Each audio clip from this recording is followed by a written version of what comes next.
kumbaga nakita lahat ni God yung ginagawa ng iyong person, no? So, siguro for some of you Aquarius ay talagang right now ay more on prayers kayo, lahat nilalapit nyo na lang, sinurrender nyo na kay God, no? So, kaya nandito si God, no? So, sinasabi niya, pinapromise niya sa inyo na talagang wag kayo. Yan, no? Umaga sinasabi rito ni God, no? So, nakita niya lahat yan and that's why naging mas malapit ka kay God because of this, no? So, si God na lang yung kinakapitan mo right now. So, 'di ba sinasabi sa iyo ni God dito, trust in God, no? So, maniwala ka lang sa Kanya, no?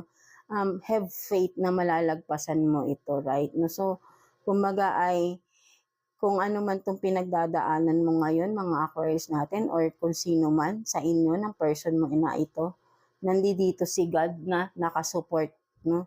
Whatever it is, no? So, nandiyan dyan siya, tinutulungan niya kayo